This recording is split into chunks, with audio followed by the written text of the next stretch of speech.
We're back with another episode of Earnest Medicine. Today we have Joanne Wright in the house, somebody who's worked closely with Dr. Brown over the span of, I don't know, 15, how many years? 20 years?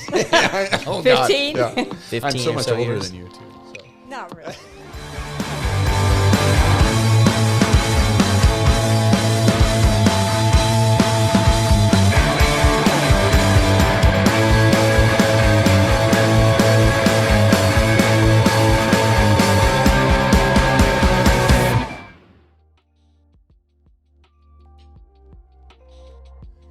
So actually, this is an opportunity for us, as colleagues to reconnect because Joanne was a nurse in the emergency room for where I was a resident.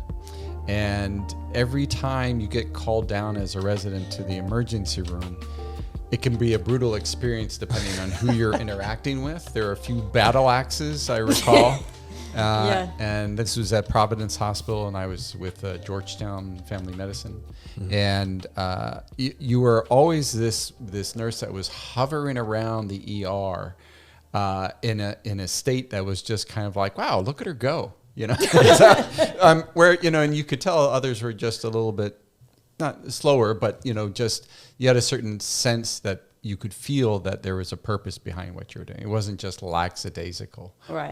And you did feel it. I mean, I felt that it was palpable that you actually cared, for those who were in there. And it's a very difficult environment. In an emergency room, you have so many things. It's fast paced. I assume you like the energy of that. Yes, I loved working in the ER. I mean, you never knew what was coming in. It was very stressful. Everybody would get on there and get on everybody's nerves, and at the end of the day, you'd hug and go home and come back and do it for another 16. It was pretty, Exactly. It was pretty incredible. I really enjoyed doing that. I always see Joanne as a very high energy person. And as Ernest said, you carry yourself with a lot of purpose. And when you see someone like that, they're like, they're going places. You're going places. And I think that's just how you carry yourself and probably how you're delivering a lot of care to patients as well. Yeah. And there's a lot of burnout in healthcare. Yeah. And, you get these that are just jaded and you could tell that they're done, Yeah, they're done. They need to go. They should not be doing this anymore. Yes, exactly. they're not helpful. Yeah. But you've been there, even, in my training, seeing you like that, but even then reconnecting with you more recently, it's kind of like, there it is. There's that spark. Which, what do you need? I'm there. Which is how I operate too. It's like whatever it takes, get it done. So it's great to be reconnected because you meet people along the way and you're like, oh, I wonder how they're doing. You know, and it was kind of like, oh. And then when I saw you, and the first thing was I was like, I remember your height. Yes, but I had my shoes on. Yes, and the shoes. We must show those. At some point. Can you raise those up a little higher? there you go. Yeah, there we go. Oh, wait a minute. Yeah, there we go. Yeah, there you go. You will never see another shoe quite like. I should get some. Anyway, I didn't realize how high-laced those were because when you walked in, I was like, those are very colorful, but they go up another 6 inches there. Yeah. They are no joke. And they're about 6 inches high. Yeah. So it was. So I'm really tiny. Yeah, but firecracker, which is great. In a positive way. You're not. That's the thing. You're approachable. You're not. Right. And I think that energy is infectious. So in in working with you, I think those that we've cared for get it. And we've been involved in some difficult cases, patients who were passing, and situations where I was so mad at you. The first night I went, no. The Saturday when you wanted me to go back, I'm like, no, I'm never going back. This is insane. Yeah. This is totally insane. I cannot believe hospitals are doing this. Yeah. Okay, they need my help. Yeah. Took a deep breath and went. Mm-hmm. Yeah. I mean, but that's what you have to do sometimes for patients and for why you do things. Exactly. So, Exactly. I wasn't doing it for... Yeah, I got over it in about half an hour, and I almost got in the car and went there that night. Yeah. But I was just too exhausted, so I said, no, I'll be fresh tomorrow. I'll give them a call first thing in the morning, and I did and went. And yeah. So part of this is, just stories. I mean, exactly. I know bits and pieces of you because we've shared experiences, and I think we there's a synergy. But, it's also the story of, how did you get here? I mean, there's so many things we have these opportunities to get to know each other. And I think this is a good platform to do that too. Right. So who's Joanne? And how'd you get here? How'd I get here? Oh, The journey. The journey. Well, I grew up in a middle-class family like most people.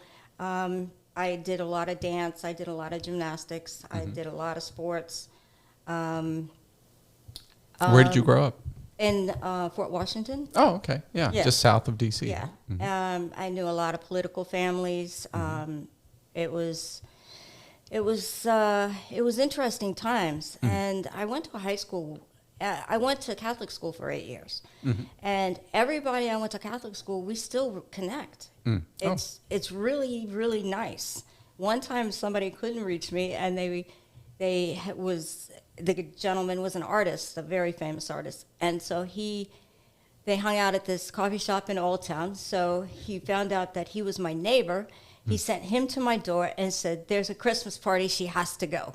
And I said, "Okay." And my neighbor didn't like me, so it took a lot of chutzpah, chutzpah to knock on my door. We used to tease each other across the way. Growing up, there was a sense of community. There was a sense very of connected. Much community connection. Yeah. And I do some volunteer work, and I ran into a girl I went to high school with, and I'm like, "How did I know I was going to close this event for you?" And she had been there since like 6 a.m., and I was waiting all day for them to direct me where to go for the day, and my name got left off the list or whatever, and I texted, and she's like, "Yeah, would you mind going and helping her pack up everything?" Small world. Yeah. So it's kind of fun. Excellent. And it's nice. Yeah. So, growing up in that community, and kind of what were some things that inspired you or made you decide? Well, I babysit for a nurse who had 6 kids. Oh, wow. And she did a Peace Corps. She went overseas a lot, and I really, really respected her. Well, when I first went to college, I was lost. I didn't know what I wanted to do. I was like physical therapy.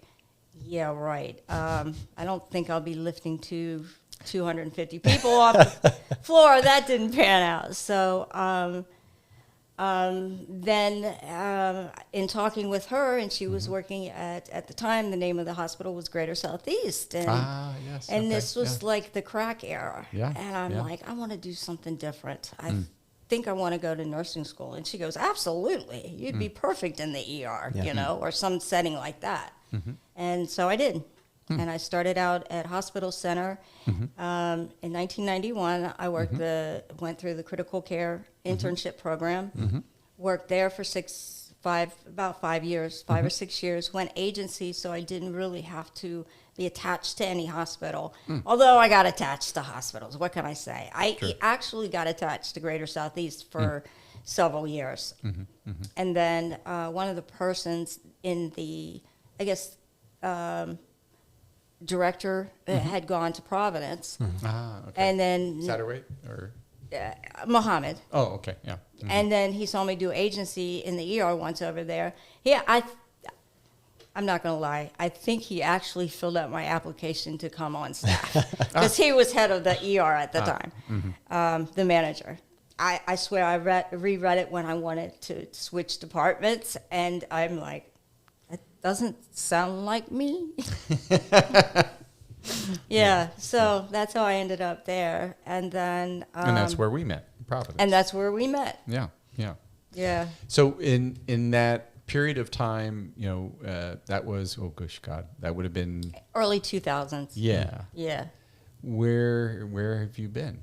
What have you been doing? Oh, well, 2013... I went to take a contract at Children's.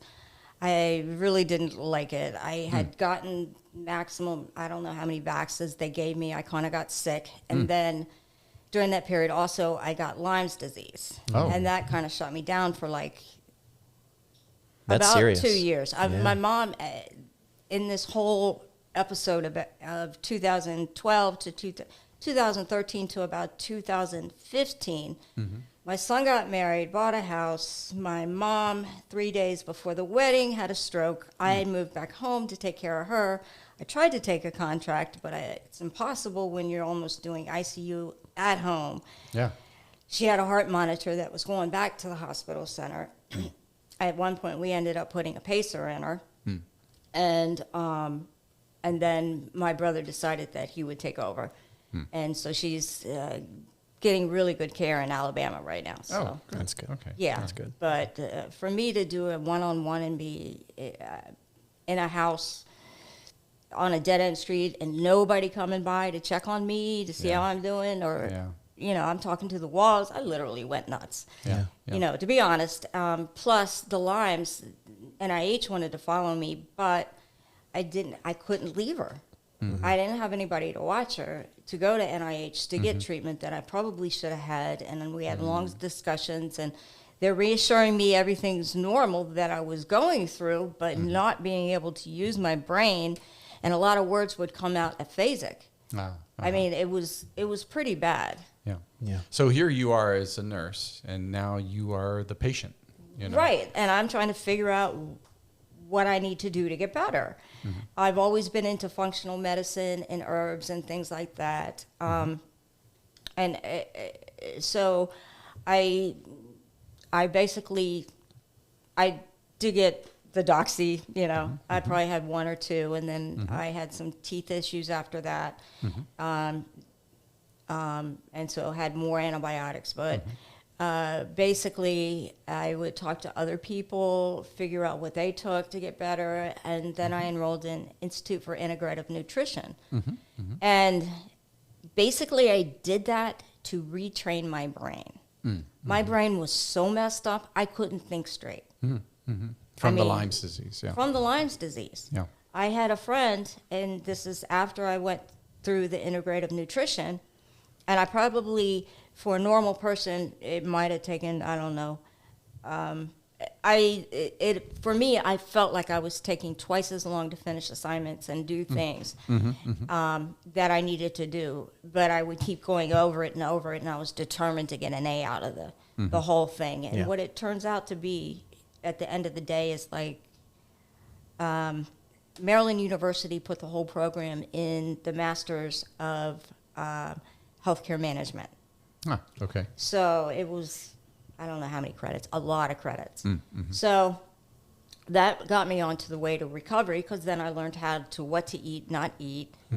Which they don't teach in medical school. They don't teach in medical school. Would you say nutrition was 4 hours of your or 7 hours of your medical school curriculum? In a classroom setting. Like a ridiculously low number. Yeah. Crazy.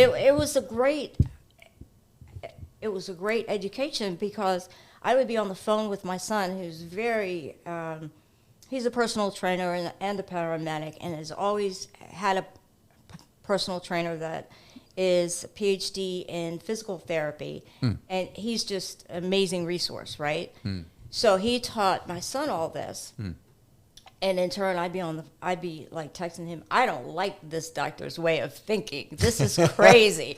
You know, I'm not a plant-based person. Yeah. Although I did go plant-based, more berry-based for like 3 years, because I thought I also had followed up the Lyme with another tick bite that causes the allergic reaction to red meat. So I didn't eat red meat for 3 years, because I kept going to Panera and ordering like the soup and sandwich. Yeah. And after doing that, I had 3 meetings in a row with people. And after the third day, I was doubled over in pain. Abdominal pain. But that was from the gluten. But I didn't know that. Right?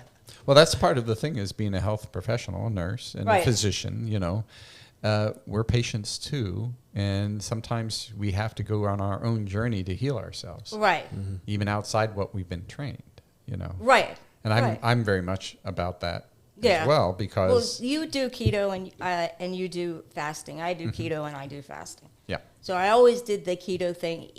It would be more with not seed oils, but coconut oil and olive MCT. oil. I douse everything in that, and I'd fast for at least 12 hours a day. And then if I felt I had, you get a real sense of how your body's functioning and toxins in it. Yep. So if I feel I'm overtoxed, I will take a 24, maybe sometimes 48 water fast. Yeah. And then I feel a lot better. And it's just, I don't promote it. I don't teach people it. I teach them, you know, your diet's got to be for what makes you feel good. Yeah. Mine isn't going to work. And the funny thing is, is as a kid, I fasted. I would give the dog my breakfast. I would pretend to eat lunch. But I would eat dinner. Okay. Yeah. Just bizarre. So natural habit. Yeah. Well, I wanted to interject because you brought up a really good point about being a solo caregiver for a family member, how extremely taxing that can be. And both of you are sort of in this very hands-on environment where I think a lot of people don't recognize just how much energy you have to devote to a person whenever you're in their space and caring for them. And then you think about, you know, maybe it's a mom or a dad or whoever taking care of their family member. You're not going home at night. You're sleeping there. You're eating there. You're doing everything there. And you don't get away from it. And I wanted you to talk more about like that exhaustion and that exertion of energy and more than likely how it probably contributed to some health complications going forward. Oh, it did. I gained weight. I was depressed. I mean, it was sad. I mean, I felt horrible. And I just didn't have any relief. Yeah. And people that are doing this at home, you need to get out. You need to go. You know, I'm not a big Facebook fan or interaction, but it's a great resource. But you need to get out and meet people. Go to the coffee shop. Get your hair done because you're going to end up like me, going nuts. I mean, that was truly. I mean, caregiver fatigue. You know, caregiver fatigue can kill. I've had patients, I had a caregiver who was a family member and did everything for mom.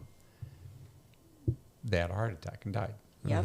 So it's real. And then, you know, and that's where we've come in. We've been there when patients have passed and their family member. It's not just treating the patient who's passing, but also the family member, giving them some sense of relief. You know, you've done a good job for mom. You know, you did right. You know, she did right for you. You did right for her. Right. And, you know, that transition and things. But, yeah, unless somebody actually cares for a family member with that intensity, I have no idea. No idea. Yeah, until it happens, Yeah. I took care of my dad for just a week. Oh, he had a knee replacement this summer. Yeah. And it was a serious operation. You know, you don't think about how complex or how painful something like that can be. Surgery is... Yeah, serious. So for that week, I mean, I was there with him 20 hours a day, except for sleeping. And it was like, wow, that was a lot. It is. My mom had knee surgery, but we had the resources at the time and the insurance to pay for everybody that was coming in. And she wasn't that bad at that time. Yeah. But I had to go. She had it at Mount Vernon Orthopedic Hospital. And I had to go in there, say hi, and leave immediately because I mean, her care was good. I have to say that. But I didn't want to be involved in it. Yeah. You know, and if you stay, and I see this one lady, I went to the hospital to stay with her husband's mother because she would not leave the bedside during COVID. Yeah, wow. Because she thought she would die. And I said, no, you need to go to your son's graduation. That's not acceptable. Yeah. That's not acceptable. Let me go and sit with your husband's mom, and I did, and I was there from like 4 in the afternoon. Oh, getting me in there was hysterical. Yeah. You had to go through the back door? No, I bolted right through the front. And oh, wow. Okay. I did go through the security, and there had to be some like rearranging or whatever, and sure. And then, so all the nurses were on their toes and everything. They're like, so you're a relative? And after a while, I'm like, yeah, I'm the relative. I'm the light-skinned relative. Oh, wow. Yeah, so it was kind of and the guy came to get me, and so we're trying to say I'm family security, and then finally they're like... Oh, during COVID, I had to go through the back door. I was at different hospitals, and I'd wait for people to leave the door in the back. Yeah, I've done that too. Jam my foot in the door. I did that the first time I went to meet him and everything. Yeah. But I was not letting her go. Yeah. Not go to her son's graduation. So they made a night of it and had gone to dinner, and it was nice. Yeah. So in your journey for healing yourself, what would you want to impart upon others? Because from my perspective as a physician, I just had a conversation with a patient. I it's about relationships, and there's a certain sense in healthcare that people are just commodities, or it's factory work, Right. And it's a passive relationship. And I think much more that for me, my job is to empower the patient to heal themselves. Right. Exactly. Right. So in that regard, are there certain things in your experience that help to empower you to, or guide you, certain nuances about it that, you'd want to, share with others that might, spark, something, like even talking about Lyme, your experience. We had a patient together, who actually had Lyme and that was was not amazing. getting diagnosed, and she got the full treatment. We gave her 28 days of ceftriaxone every day. You did it. It was amazing. And a week in, I'm like, was this a bright idea, getting up at 6 o'clock and then working every day? But it was that commitment, and she's better as a result. She's better and never responds to texts. It's like when she needs us, she talks. But when she doesn't, then well. But that's a good thing, because I want my patients to get better. And never call on us again. Yeah, really. I mean, then we know we had the idea. Then we did our job. Yeah, exactly. Yeah. Kelly still calls. Oh, really? She's in Florida. Yeah. Okay. Well, Yeah, it's fine. We're friends. So she gave me half her house. Oh, wow. I mean, fantastic. It was crazy. I was moving her. I was buying boxes and doing all this. I'm like, is she gone yet? I was getting tired, but I love her to death. She's she's on her own journey, and hopefully the weather down there and everything will be better for her. Yeah, better for her breathing and salt water, and that's what you have to do. I mean, the other client with the mold rash and everything has gone all over the country. The best she's cleared up was Aruba. Ah, okay. And so we got Aruba, but working job, how is that going to work out, right? Yeah. It's too small, so you need something similar, same climate. Well, I mean, sometimes you have to find the right things that help you to heal yourself. Right. And there's never one way, and there's usually multiple factors. There's always a different way. Yeah. And what I don't like about medicine today is they want you to fit in this box. They don't look outside the box. Yeah. Well, outside the box is probably where the answer is. Yeah. For those cases that are if somebody has high blood pressure, okay, great. Medication that's specific. But you and I both know there are nuances that it's not just blood pressure. Right. It's about then nutrition. you're starting into nutrition, and you can control your blood pressure with nutrition. Yes, exactly. You don't need the pill if you just, I got a story about that. This is just happened when I was with the gentleman that I do the business meetings with. The one gentleman had said that the doctor told him, he's like, I'm not doing medicine. I'm not doing medicine. And he said, so his doctor said, fine, go home and lose such and such amount of weight, run, exercise. So he did, and he came back and he lost like 20% of his body weight. And we're talking about 6'4" gentleman that looked healthy, probably at that weight, because he's American. He probably looked thin to most doctors, right? Yeah. And so he comes back in, and the doctor's getting ready to walk in with a prescription, and the nurse is like, hold on. He lost 20% of his body weight. Yeah. He doesn't need it. And all his numbers were okay. Yeah. So, and the doctor said, and he goes, why did you just expect me not? Yeah. Well, now you don't need the doctor anymore. Right. He goes, because none of my patients listen. Well, I mean, that's a big part. So he was an active participant. He was engaged and empowered by his doctor saying, lose the weight.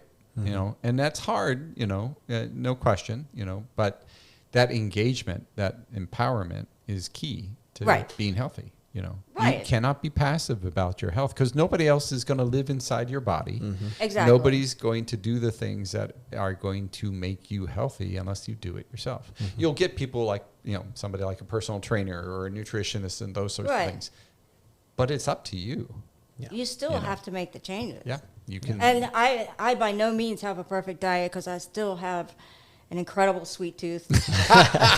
I take Saturdays. That's very hard, yes. This Lebanese lady. Wow. Oh, my word. She's just baklava. Baklava, yes. Oh, my gosh. But she makes these lamb wraps. Oh, yeah. Oh, my goodness. I get 2. She always makes me 2, whether I order 2 or not. I love going to the farmer's market every Saturday. I hope this is a little plug for them. I don't remember the store name, but in Adams Morgan, up toward the end of that strip, there's the best bakery, and they have the best baklava and all kinds of baked goods that are just to die for. So I have to hit that one. You're up in there. I'll try and research it and find a name for you because it's good. Yeah, it's dangerous. It is dangerous. Yeah.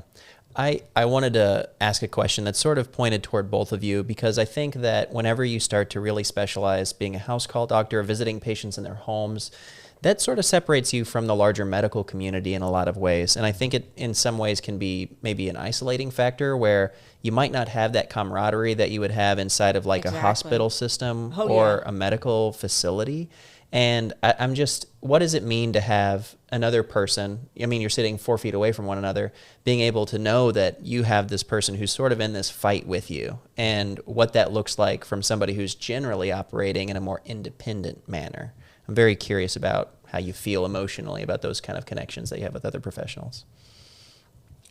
I think it works. Yeah, it does. I mean, it's nice. Yeah. It's nice. I mean, being independent, I'm sure there's something in our DNA that makes us like this. We can't lick boots. We grew up that way. People just don't go out and do this. Yeah. Oh, I'm going to do this. Yeah. I'm going to work for an IV company. Yeah, exactly. It's something's in the water or in the DNA that we drank or, but I think for a big part of this is that we are very different. And there's a certain sense, a nuance that I think people need to understand is that we are very independent, but we are also very alone.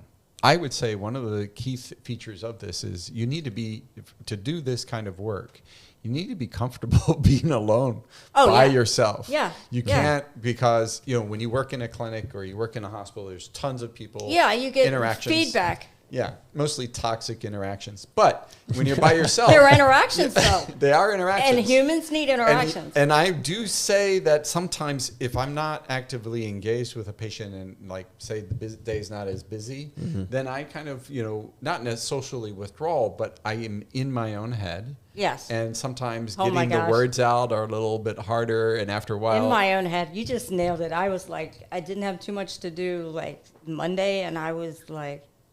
am I not feeling well because it's in my head? Yeah. Or should I get out? I did not get out of bed all day. And I'm like, that's just so not me. Yeah. But I got a call from a physician who was asking, like, oh, what are your thoughts about, we have a practice here in functional medicine, and we're looking for a doctor to join the practice and come into the office. I was like, no, not me. Hang up.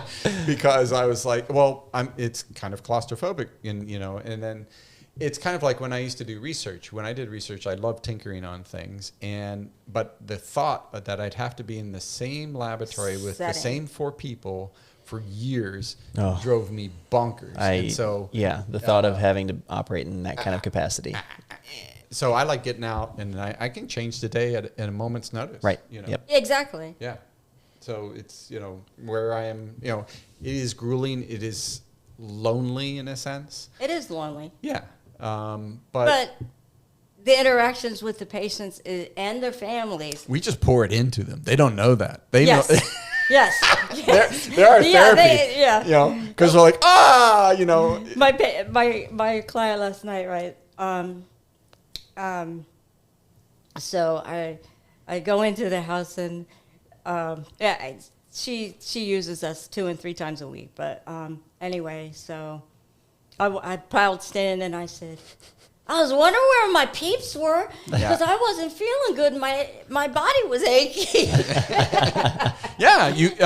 We do pour ourselves in, and that's, changes the dynamic. If we're seeing 40 patients in a day, then it's just kind of factory work. You can't, but you're doing 4 or 5, you're good. Yeah, and you pour it into them, and I think, people, whether they want it or not, but, it is in some regards therapeutic for me.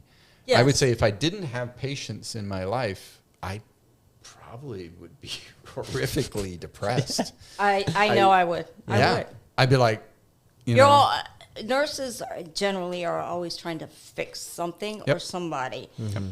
Yeah. Yeah. And when you realize you can't fix everybody, that's a good spot, but you're always evolving. Yeah. It's like I said something this weekend to my son, and I said, Lyme must have changed my life.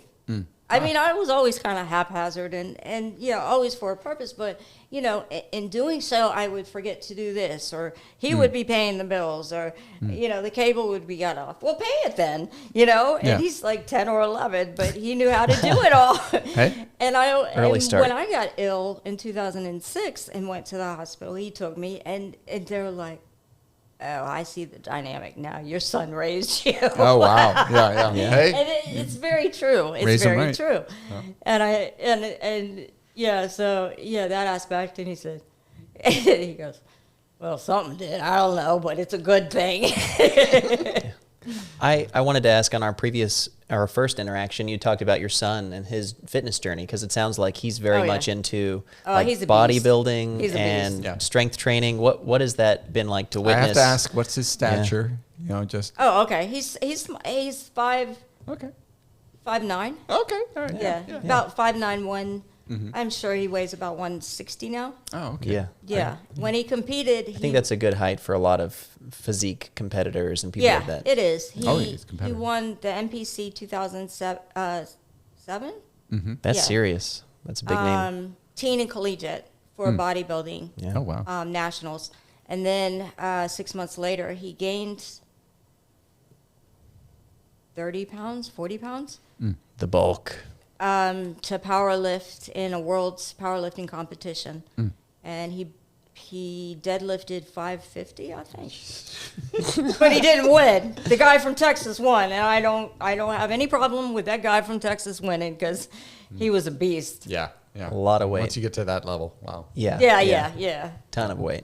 Well, I'm curious, witnessing that, because I think as I went through my university years, I worked out much more than I do now. But I was good friends with a lot of people who went to competitions, not at the NPC level or anything like that, but lower level competitions. But it was still getting to witness the dedication that they had to put forth into their diet, into their nutrition, into their training routines. And I would say that they're probably at a fraction of what it takes to compete at a professional level in physique or fitness. What was it like as a health professional seeing your son sort of like commit himself to those different aspects of the fitness lifestyle?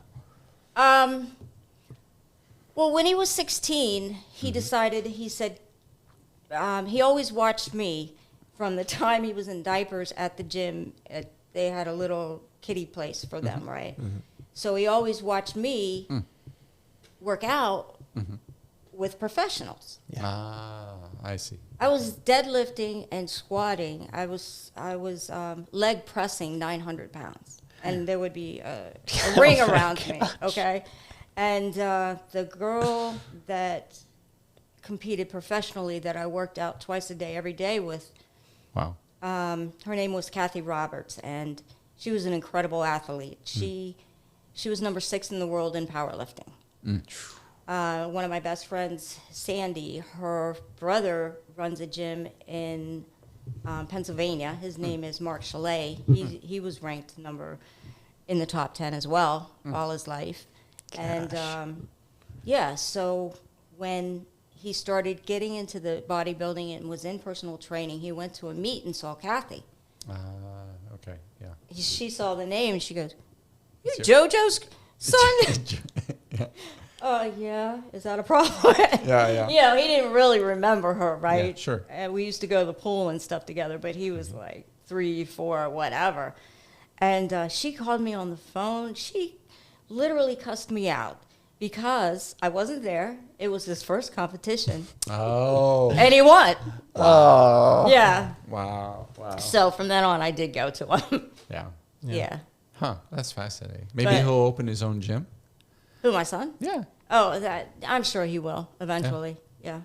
That's great. You know, the nutritional part of it, you as a nurse too. Oh, yeah. I mean, we always thought about it. And Yeah. and his trainer, I mean, he still keeps in contact with him and stuff. But That's a strong community too. I think the fitness community, especially when you're really, really invested in it, is one that's very supportive. I know there are dark sides of the fitness industry at the like super professional level when it comes to like. They just did an expose on CNN last night. Yeah.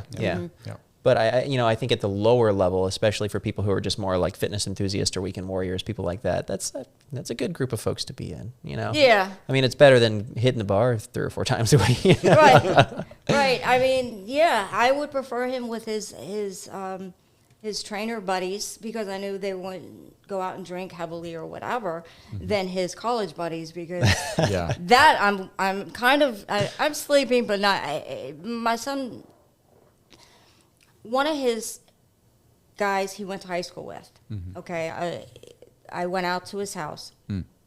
I asked him what he did, and turns out he grew up a block away from my house. Ah. Is your son Jason? I'm like, yeah.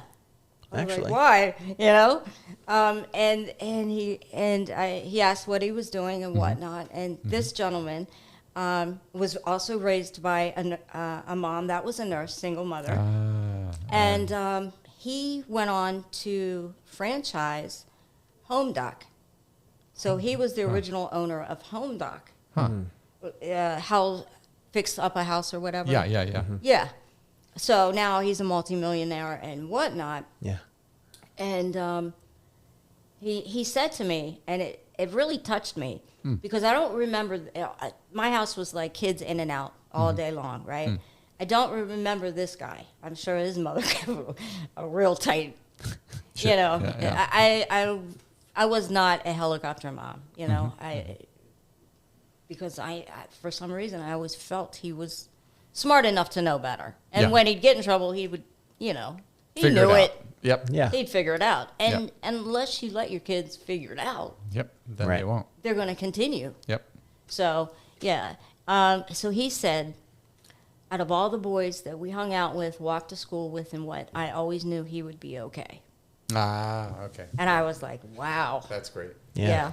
Kind of had like an innate knowledge from an early age that was somebody he could sort of look up to or find solace with. Yeah, he'd be okay. He wouldn't follow the crowd. And he didn't follow the crowd. Yeah, that's important. For the most part. So what do you think about taking viewers out on a run, you and I? Oh, sounds good. Yeah. Let's do it. That'd be awesome. Like, really. Yes. Well, I was hoping we could go out, but then this morning it was kind of gross. Yeah. Well, I think there'd be an opportunity. So, we'd be able to, if you have somebody, I have somebody too. We would probably look at miking. We have these little mics. That you can put on. Super easy. And then cameras as well. Probably GoPro at this point, just to feel it out as an intro. Oh, that would be wonderful. Because I put mine here, and then when I go out, it just rolls. And then, so I have 2 of them, so I can give you one, and get it from your perspective, and then that would be fun. Yeah, just showing kind of what it's like, the interactions, and my thing is when I'm out seeing patients, I have that there rolling all the time, and they know that, so it's kind of like that's kind of our standard operating procedure.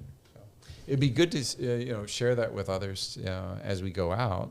Right. Because it gives them a perspective that, I would think most people don't have. Very few people understand that there still are house calls, that still nurses who will go to the home, those sorts of things. Care doesn't have to be in an institution. It doesn't have to be in a box. So, I think it'd be exciing. That would be fun. We've had plenty of interesting stories in this short period of time, like between... Oh, my word. That's all I can say. I know, I'm sure there'll be plenty. But I love the houses. Yeah, I know. The best house, I'm sorry, I just have to go to this Great Falls house. Oh, yeah. That you can't get to unless somebody comes to the road and directs you to this house. It's built on a cliff. Oh, I bet that's overlooking Great Fall. With a pool out the back that looks like it's going off the cliff. Infinity style, right? Infinity style. What? It's insane. I'm going to ask him if we can film there too, actually. Oh, yeah, let's do that. Is he better? Oh, yeah. He went to Turkey and he did a water fast detox. And he is, unfortunately, he is getting divorced. He's in recovery, but he's doing, by all accounts, well. While he was there in Turkey, though, his father fell ill and did pass. So he had to go back. And so I've reached out to him. And, in general, I hope people understand that there's a relationship and, that I'm not just there to, inject you or give you medication. And so it's a journey. And so reaching out is not just to reach out for help. It's just say, hey. How you doing? Exactly. Doing? So I've reached out to him, checked on him. I'll probably do it again at some point. Also see if he can give us the keys to the house, just so we can get some of that. We may never leave. Fantastic. Yeah. Can we just want a weekend? Just retreat? A weekend to see what life is like with the. It's fast with the infinity pool. Yeah. But he, I wish him well, and he's a very sharp guy.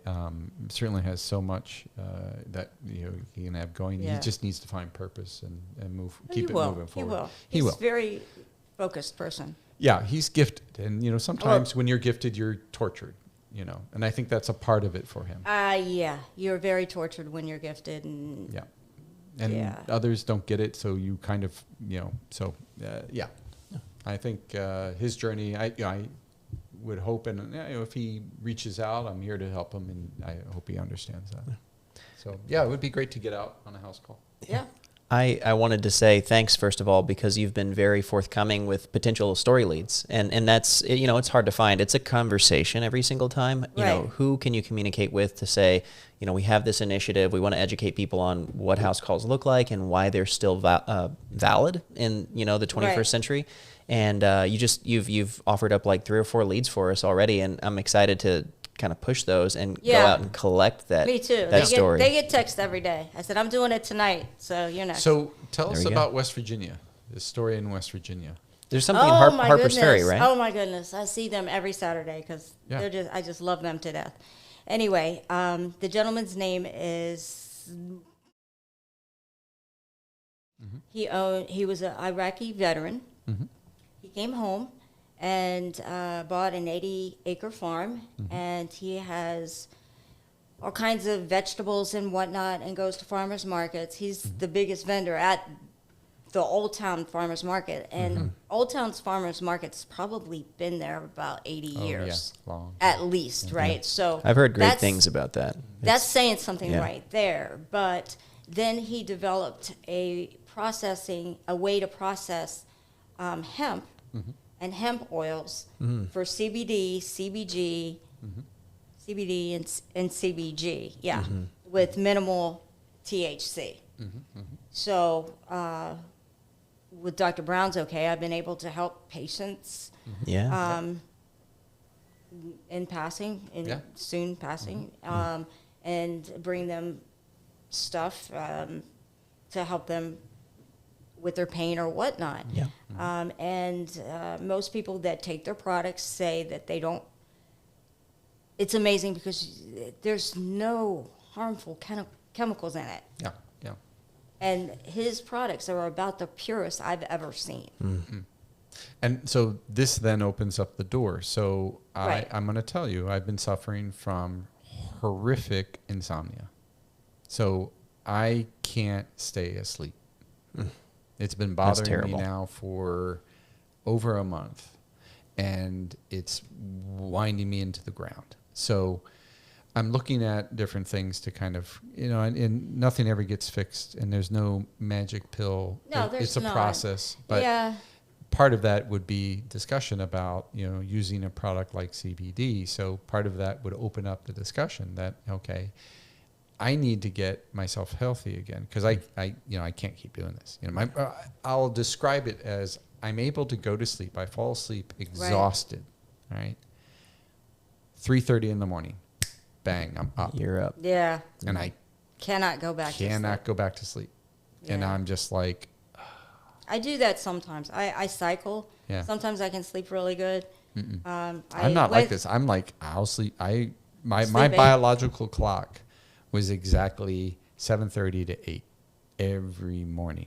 Wow. Regardless. And now this is weird. And what do you think's changing that? Is that, I mean... I did have, I'm long COVID. I did have COVID in June. That's one thing. I haven't been, physically doing the exercise as much. I put on weight. Those are the things. But it's, even then, I can't even do the exercise if I'm just exhausted. Yeah, that's hard. So I have to approach the sleep, and, that affects mood and, all of those things. And how I function as a physician to help people, I have to also help myself. So I think if there's an opportunity for us to get out there, I want to share my story and dig into it, and then try it. Then I have a colleague, but Harper's Ferry is pretty close. Yeah, it's not a bad. Yeah, that's a blink. There's plenty of opportunity for us to kind of, and then maybe pay homage to one of my patients who passed, Hugh Jacobson. And his son has erected this house of mirrors. Oh, has he really? Was that a recent construction? Yeah. And I want to get out there and kind of film that, pay my respects. Yeah. And then also my friend Elizabeth, but she's much further away. That's a totally different trip. But we can easily get out to Harper's Ferry. Yeah. That would be fun. Yeah, I think so. Yeah. So, and we've been working with some students now. Yeah. We had an intern, Joyce. She was fantastic earlier this summer, but that sort of opened the pathway thanks to our connection at American University, Larry Engel, and he works with film and communication students there. And we have some very eager people who would love to get in on a story like this and lend their creative eye. And teamwork makes the dream work. It's fun to work with the students. I really enjoy it. Yeah, when I worked at ER, I loved working with the students. Yeah, I could show them all kinds of things. That was me. Yeah. All right. Well, I was an older student. You know, I got into medicine older, and so maybe I wasn't bubble gum, but in all practical sense, I still need to learn a lot. So. And you were a patient. That was one of the good. You'd have other nurses just storm off, or it was a battle axe being thrown at you from across the ER.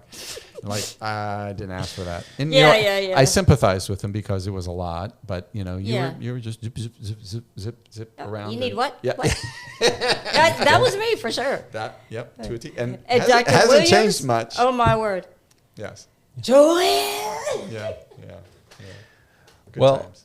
I think that this is a segue point because I've often thought of this podcast as a way to introduce people to what we do in some small way, and at the same time, it gives you a piece of realistic digital content that then you can share with people who you think might be interested in having their story shared. Because at the end of the day, I think there are so many people out there who have their own struggle, and being able to hear that someone else is going through that, if they're able to consume that through a book or through a podcast or through a video online, it helps. It shares it. It shows them they're not alone. So for us to be able to utilize this and what we've created tonight as a tool to get to those next steps, hey, that's what it's about. So exactly, and it's just connections. I tell people, you can call me. I don't care if it's 3:00 in the morning. Yeah. And I responded I had gotten up to use Ernest will be up. He's up. It's okay. You can call him. So I saw the text and responded right away. I just gone up to use the restroom, and she's like, "Wow, really?" And I said, "Well, you're one of me, so I have to respond." Yeah. But there's also another part of that, which is when we are gone, who else is going to do that? Exactly. Nobody. So there is this purpose behind all of these sharing of the stories, in the sense that somebody else needs to come up and take the reign. Yeah, I'm like the Lorax, and I'm looking more and more like it every day. Yeah, what's up with that? The beard is ever flowing, but it's real. I mean, unless people see that there is a different way of doing things, then they'll just go with what's done. And we've seen the transition of healthcare where it's pure business.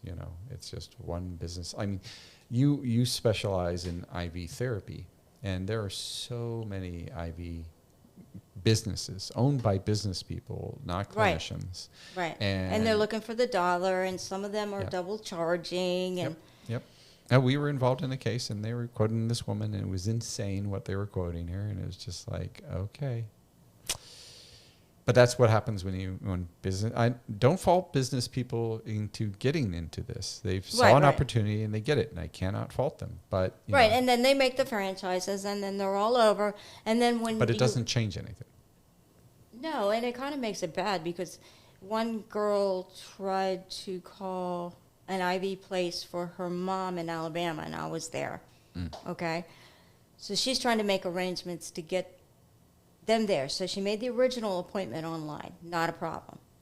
But to change it and get the person either earlier or later, she had to call an 800 number to get the number. Good luck. To the people that are running it. No, yeah.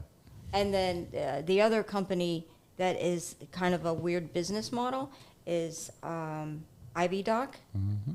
They were Naveen, yeah, they're still around. Well, they left for a little bit and now they're back. But it's like, okay, we'll come and see you.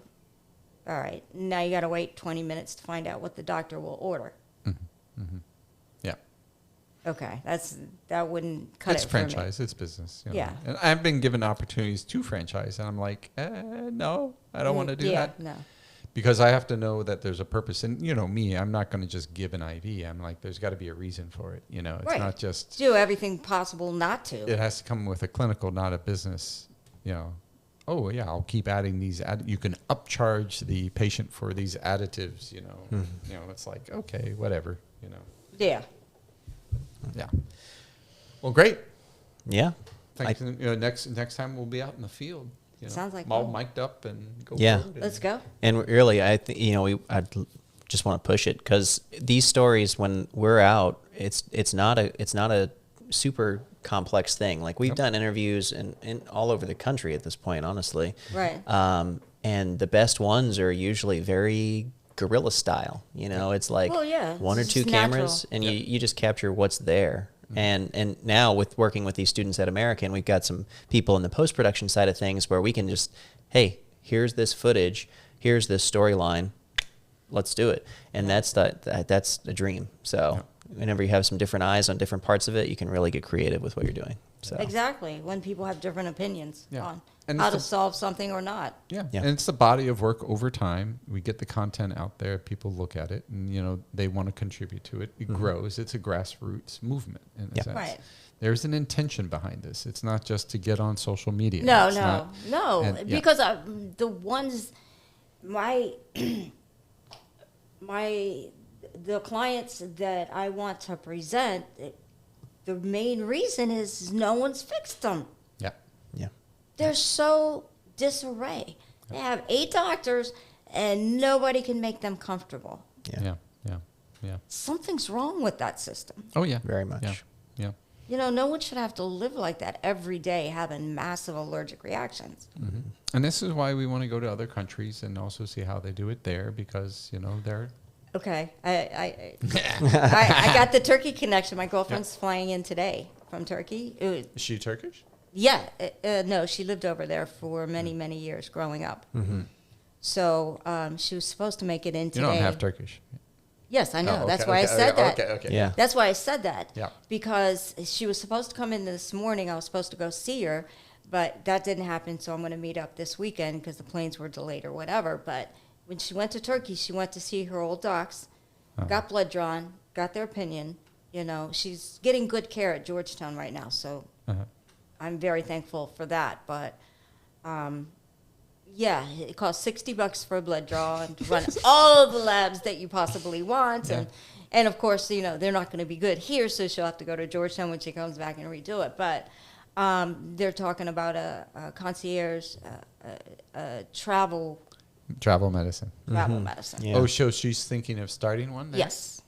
I'd love to talk to her about it because, you know, there's... and she's one of the patients that I need to bring on from getting hit with the tear gas. Oh, wow. And having damaged lungs, and then having 2 operations at Georgetown, and she's There's the story.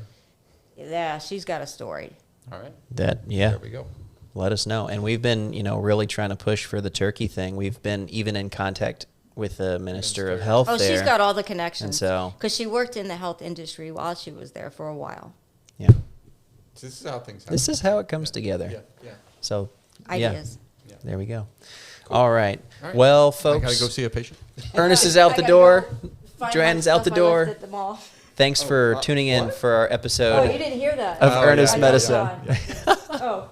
So, yes, Joanne left her purse in some building somewhere. Someone has to go find it. So, everybody, thanks for tuning in. This is our most recent episode of Earnest Medicine, and it sounds like we're going to be back for quite a bit more thanks to Joanne's connection. So, thanks, everyone. All right. And if you happen to find any of this interesting, or more importantly, if you want to collaborate, check out the link below so that you can send us your comments, any stories you may have, anything. We're happy to entertain it. And this is really about us going on a journey together.